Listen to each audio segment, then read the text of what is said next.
Today I'm thinking of the things I've done to stay alive, even when I didn't know why I was trying to stay alive.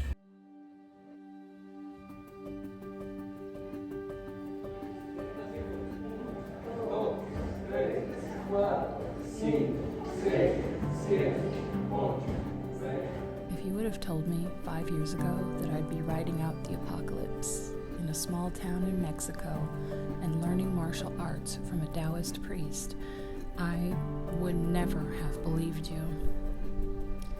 I know, and I've always known, that I have a lot of magic in my life, that I'm a brave person who has good luck and takes chances when they come along, but this was really out of my comfort zone.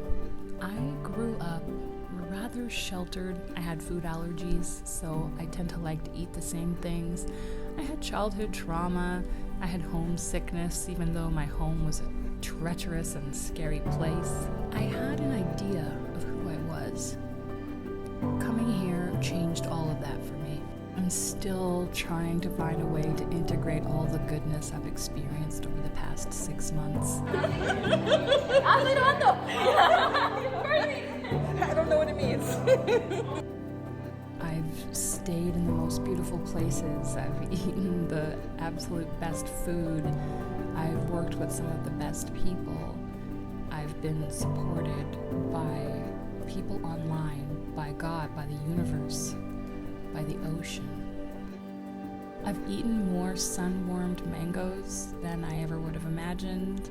I've drunk my weight in coconut water. And many people who followed me on social media have heard me talking about how I've just been getting wave after wave of beauty, awareness, consciousness, luck, fortune since coming here, which was the most scariest thing I've ever done. And I don't want to make it sound like this was just some wonderful fairy party. No, this was a real challenge for me.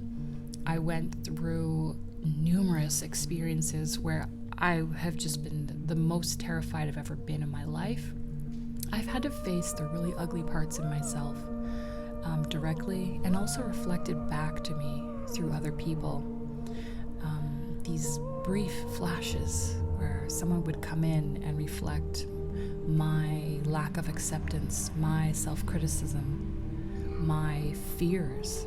I think many people think that healing is becoming the best version of yourself, and for me, I've experienced that it's actually letting the worst version of yourself be loved. I learned how to fight, not just physically, but emotionally and spiritually, to hold my ground, to be able to feel my power in this world for the first time, like maybe in my whole life.